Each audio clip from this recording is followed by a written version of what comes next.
Bonjour à tous et à toutes, que vous soyez en présentiel ou en ligne pour pour ce forum, de la fédération SOS Hépatite que l'association Alsace-Lorraine est, heureuse et honorée d'accueillir pour la première fois à Nancy. Alors nous espérons que ce forum sera source, d'énergie nouvelle pour l'ensemble de la région, pour la Lorraine et pour la ville de Nancy et pour tous ceux qui militent autour des hépatites et maladies du foie. Si SOS Hépatite Alsace-Lorraine existe depuis 2006, SOS Hépatite Alsace depuis 2006. En fait, c'est en 2010 seulement qu'une antenne SOS Hépatite s'est créée à Nancy, sous mon impulsion, avec l'accompagnement d'autres patients bénévoles. Je tiens aujourd'hui à rendre hommage à Pascal Thivet qui m'accompagnait dans la création de cette antenne et qui malheureusement est décédé de son hépatite. Je tiens aussi à remercier monsieur le professeur Bruno Vicky et Sylvie Erard, donc infirmière en recherche clinique, qui à l'époque nous ont soutenus dans la mise en œuvre de cette antenne et qui nous ont apporté un support logistique puisqu'ils nous ont ouvert une salle dans leur service HGE pour y créer des ateliers thérapeutiques sous l'égide de Madame Erard et pour organiser des permanences d'écoute. Alors, en Lorraine, le chemin a été assez difficile pour développer nos actions, mais depuis 2018, nous sommes enfin pleinement intégrés à la structure régionale qui porte désormais le titre SOS Hépatite Alsace-Lorraine. Nous disposons d'un local à Nancy et nous travaillons avec une salariée, Madame Keita, qui donc mène des actions tant de prévention, d'information, mais aussi de dépistage. Je tiens à remercier aussi la ville de Nancy, non seulement pour son soutien financier, mais aussi pour ses appels lors de manifestations de santé qui sont organisées sur la ville. Et bien évidemment, je remercie aussi tous les partenaires locaux qui nous font confiance et qui œuvrent avec nous contre les hépatites et les maladies du foie. Merci. Merci. Bonjour, mesdames et messieurs. Je suis donc Marc Tenenbaum, adjoint à la santé publique et au territoire ouest de Mathieu Klein, maire de Nancy, qui m'a chargé de le représenter aujourd'hui au Forum national 2023 de SOS Hépatite et maladies du foie pour sa 24e édition. Édition bien sûr soutenue par le professeur Jean-Pierre Bruno-Vicky, voilà, inlassable combattant des hépatites avec le service d'hépato-gastro-entérologie du CHU de Brabois, mais également de l'INSERM unité 1256, l'Université de Lorraine, le CHU de Nancy et la Société française d'hépatologie qu'il préside.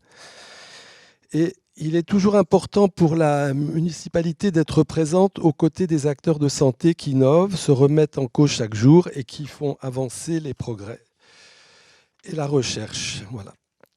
Alors, je vais probablement oublier du monde. Je voulais donc saluer Madame Simonin de l'ARS Lorraine qui va nous rejoindre dans quelques instants. Voilà, Monsieur Melin, président de la Fédération SOS Hépatite et des maladies du foie qui est à nos côtés, Monsieur Chaffray, SOS Alsace-Lorraine. Et puis bien sûr, l'équipe de Nancy, Martine Bouffergen qui vient de faire la présentation, voilà, Madame Erard qui s'occupe d'éducation thérapeutique et Madame Keita, voilà, comme vous l'avez dit, qui est salariée et qui ne ménage pas son temps puisque nous nous rencontrons régulièrement. Comme je suis également médecin généraliste depuis 42 ans à Nancy, j'ai pu accompagner de nombreux patients, d'abord dans la chronicité et l'évolution péjorative de leur maladie. Puis j'ai eu la chance d'assister aux premières guérisons d'hépatite C avec la possibilité offerte par le professeur Bruno Vicky de traiter les patients dans les cabinets de ville. Comme élu, je me permets de rappeler que la santé est un pilier de l'économie du Grand Nancy. C'est le premier employeur du Grand Nancy avec 17 000 emplois publics ou privés, 9 600 étudiants en santé. Des institutions d'excellence, le CHRU, mais aussi l'IHU dorénavant, depuis quelques mois. Des possibilités importantes de congrès. Alors aujourd'hui, on est à Kinépolis. C'est la première fois que je vois cette salle utilisée de cette façon-là. Mais aussi le Centre Prouvé et bien d'autres lieux, des hôtels. Nous sommes à 1h30 de Paris. Voilà. Une situation géographique, universitaire, économique singulière avec une grosse ville moyenne comme les Nancy. Mathieu Klein a fait le choix d'appuyer au maximum cet avantage, cette identité en matière de santé, ce qui nous permet de porter des campagnes de sensibilisation et de prévention. Hier, la mairie accueillait les ateliers du mois sans tabac. Et dimanche, un concert avait été organisé par Espoir Pancréas dans les grands salons. Aurélien Lambert, que peut-être certains d'entre vous connaissent, qui est oncologue à l'ICEL, au Centre lorrain de cancérologie, démontrait l'importance d'associer les patients et leurs familles à la recherche des innovations pour la lutte contre le cancer du pancréas. Mais c'est vrai, et je sais que vous allez en parler, pour toutes les associations. Aujourd'hui, nous sommes toutes et tous réunis pour que demain, les hépatites soient des histoires du passé. Et je sais que vous y croyez et que vous y contribuez tous. Je vous souhaite un bon travail et un excellent forum. Je vous remercie.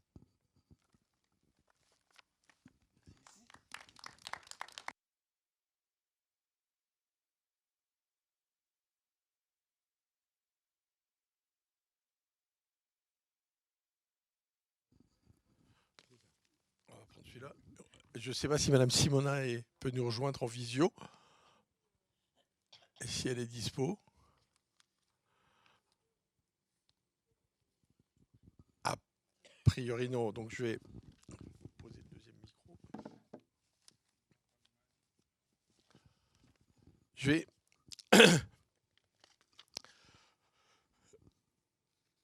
ouvrir pour ma part avec l'image à Michel, que tout le monde connaît. Merci d'être à Nancy avec nous en présentiel ou en distanciel. Merci à tous. D'habitude, on tombe sur le SOS hépatite, c'est le jour du Beaujolais nouveau. Mais là, on a changé. C'est pas le jour on a laissé le Beaujolais nouveau tranquille pour pas qu'il y ait de concurrence.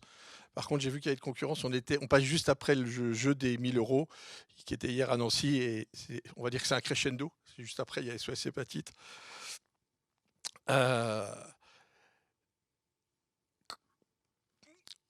Pour parler de Michel, ça reste toujours compliqué pour moi parce que c'est toujours très émouvant. Michel, c'est un militant. Il avait une phrase que j'ai reprise souvent pour moi-même et qui lui avait emprunté à d'autres gens plus célèbres. Il disait à SOS hépatite, on doit toujours être réaliste et on doit demander l'impossible. Et on a passé notre temps à faire ça depuis les premières heures. Quand on avait fait, Thomas s'en souvient probablement, les premiers états généraux de l'hépatite C organisés en moins d'un mois pour rapporter la parole des malades, on a toujours voulu permettre de dire des choses, mettre des mots sur notre maladie, mettre des mots sur notre foi. Il y en a qui voudraient qu'on dise qu'on représente un organe, qu'on représente une pathologie d'organe. Non, on n'est pas une pathologie d'organe. S'il faut, on peut passer notre temps, c'est ce qu'on fait depuis 20 ans, à expliquer que le foie, c'est l'âme, c'est notre âme à nous. Il est au cœur des comportements sur les problèmes d'addiction, il est au cœur des problèmes neurologiques quand il y a des encéphalopathies. Et on ne peut pas vivre, on ne sait pas aujourd'hui synthétiser un foie. Il altère la qualité de vie des gens, il altère la sexualité des gens en activant les hormones.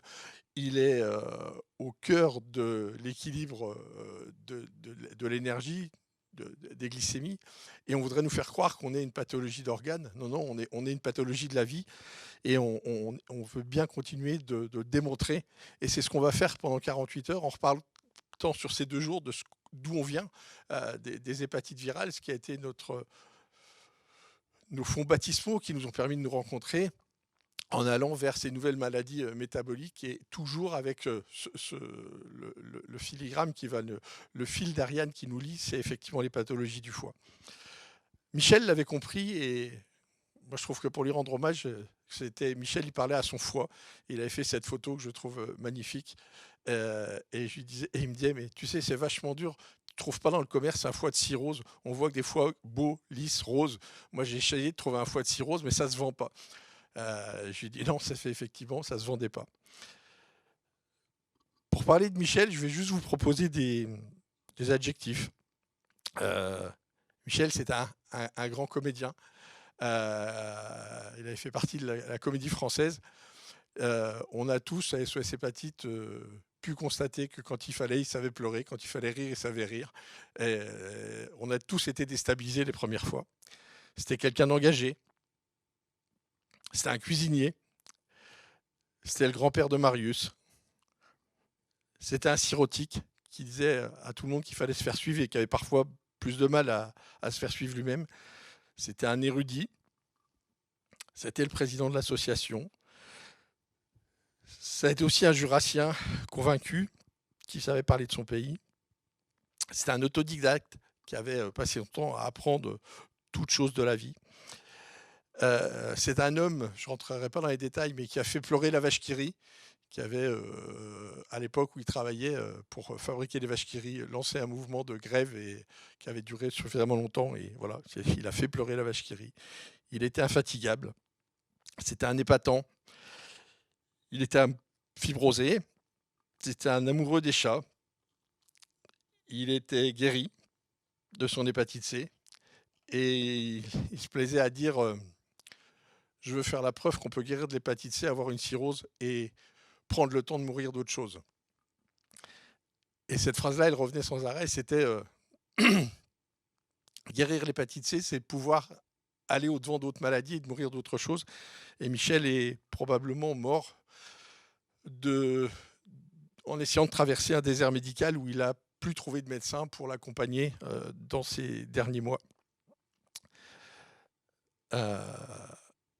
C'était un poète. Il était partial. Il avait des partis pris qui parfois pouvaient désarçonner plein de gens. C'était un mélomane, un écrivain, un pleureur. Il pleurait sur beaucoup de choses. Il était engagé à SOS Hépatite, mais dans sa vie quotidienne contre la précarité. Il avait été le fondateur d'ELPA. On avait eu très tôt à SOS Hépatite cette vision qu'il fallait engager une dynamique européenne, voire extra-européenne, puisqu'après il y a eu la World Hepatitis Alliance. Mais on a fait ELPA avec nos collègues belges. Et on est content que cette idée soit partie des militants français. Et j'ai envie de dire, pour te rendre hommage, Michel, que les militants s'en vont, mais les engagements restent. Ça devient de plus en plus dur pour nous d'avoir des militants au quotidien et merci à ceux qui s'engagent encore sur Nancy au quotidien. On est là à 10 ans de la révolution du Sophos-Buvir, 10 ans de révolution où on devrait pouvoir avoir guéri tout le monde. Mais ces 10 ans de révolution ne me demandaient pas d'être content, de me satisfaire qu'il n'y ait plus que 60 000 personnes en France atteintes d'hépatite C. Il y a encore 60 000 personnes. C'est une maladie à l'échelon international qui devient bizarre. On guérit dans les pays riches et on se contamine dans les pays pauvres. Ça pose plein de questions. 10 ans de révolution, on nous avait promis l'éradication pour 2025. Maintenant, tout le monde dit, bah oui, en France, ça va être compliqué. 2025, on n'y sera pas, mais personne n'a le courage politique de dire qu'il faudra attendre 2030. Et pourtant, c'était l'objectif qu'avait fixé l'OMS. Donc, on y sera pour 2030. Mais messieurs les politiques, ayez le courage de nous dire, on oublie pour 2025, mais ayez aussi le courage de nous dire qu'est-ce qu'on fait pour y arriver en 2030, parce qu'on ne rate pas une deuxième fois le coche. C'était tout ça que Michel dénonçait à nos côtés. Et ce qu'on va continuer de dénoncer. Voilà, je vous souhaite 2 journées pleines, remplies, riches. Michel ratait jamais un forum. Il adorait ça. C'était des moments de retrouvailles, de partage d'idées, d'acquisition de compétences, d'acquisition de colère pour avoir des choses à dire, pour pouvoir repartir du forum avec des idées pour relancer les militants sur le terrain. Eh ben, je pense que le plus bel hommage qu'on puisse rendre à Michel, c'est de continuer tout ça, de travailler pendant 2 jours et d'avoir demain la rage au ventre pour continuer de militer contre les maladies du foie. Merci beaucoup et je vous demande d'applaudir Michel à son souvenir. Merci.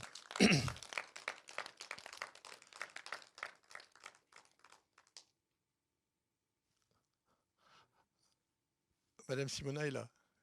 C'est ça que tu veux nous dire? Là, tu es en pleine lumière. C'est dit, je te vois pas, mais je sais que tu es une lumière. Je n'ai aucun doute là-dessus. Donc, on peut lancer le mot d'accueil, c'est ça, de Madame Simona.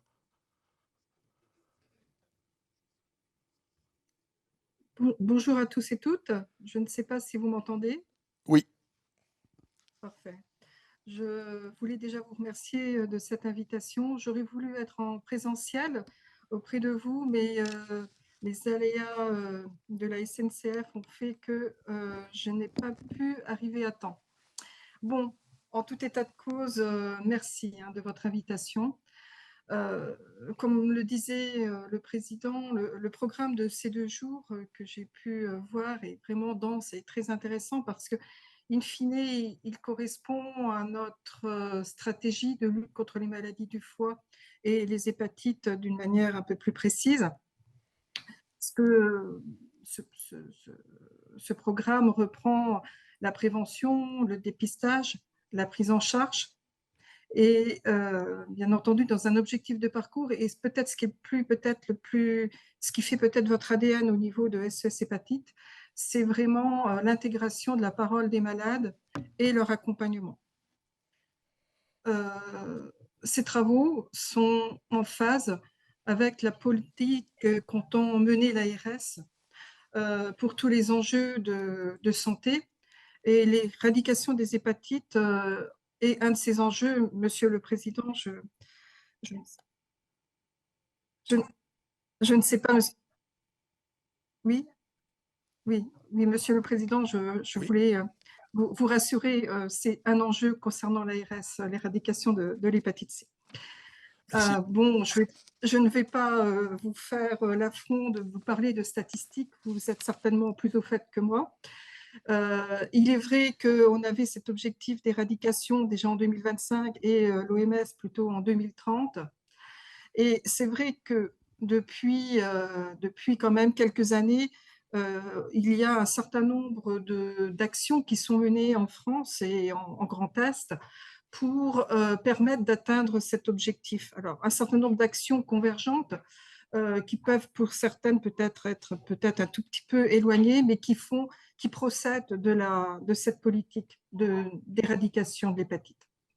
Alors, je vais donner quelques exemples sans être complètement exhaustive, mais qui illustrent quand même notre politique.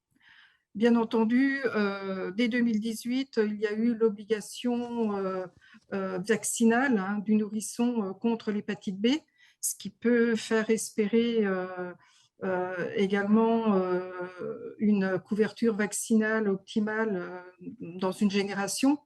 Encore faut-il que sur cette vaccination, il y ait une adhésion et le travail collectif et de l'ARS, c'est bien de faire en sorte de faire adhérer l'ensemble des populations à cet enjeu. Plus globalement, on mène aussi des actions de prévention dans les territoires en matière de santé sexuelle et de réduction des risques. Il faut toutefois quand même coordonner et renforcer ces actions. En prévention secondaire, le dépistage existe, mais il faut l'accentuer. Il y a beaucoup de choses qui ont déjà été faites depuis plusieurs années, TROD, VHC, TROD, VHB ensuite. J'ai lu avec intérêt le BEH de Santé publique France de juillet 2023 à ce sujet. Et quant à l'éducation thérapeutique du patient en prévention tertiaire, alors peut-être que là encore, il y a peut-être des choses à faire, certainement à renforcer, puisque on a recensé que 8 programmes en Grand Est sur les hépatites, dont certains programmes sont portés par des membres de SOS Hépatite. Bien entendu, dans toutes ces actions, il faut également souligner le rôle des centres experts de lutte contre les hépatites virales qui ont élaboré des stratégies pour éliminer les hépatites tout en animant des réseaux de partenaires impliqués dans le dépistage, le traitement ou la vaccination des populations. On voit de nombreuses actions sont menées, mais globalement, elles sont à renforcer et certainement à coordonner ou mieux coordonner pour répondre vraiment aux besoins au plus proche des territoires.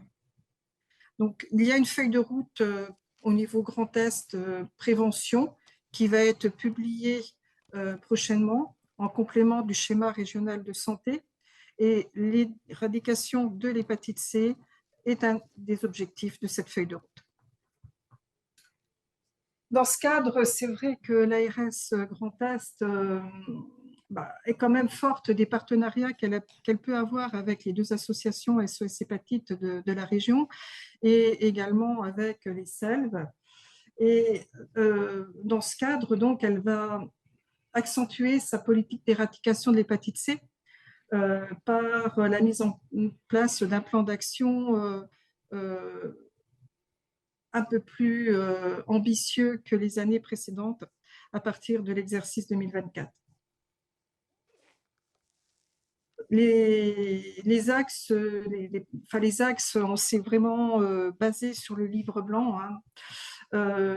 Les axes qui seront développés sont essentiellement mener des actions auprès des populations cibles vulnérables, les usagers de drogue, les personnes migrantes, les patients atteints de troubles psychiatriques et les personnes en situation de précarité. Et en fait, ces axes répondent également à un autre enjeu qui pour nous est essentiel et qui se retrouve dans le SRS avec le volet du PRAPS, c'est la réduction des inégalités sociales et territoriales de santé. Vous l'avez évoqué un peu tout à l'heure, monsieur le Président.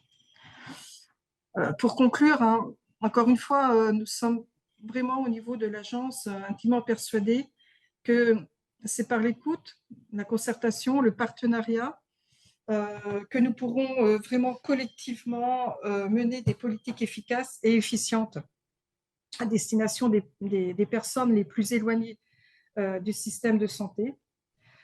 Car si les avancées sont indéniables, des marges de progrès existent encore.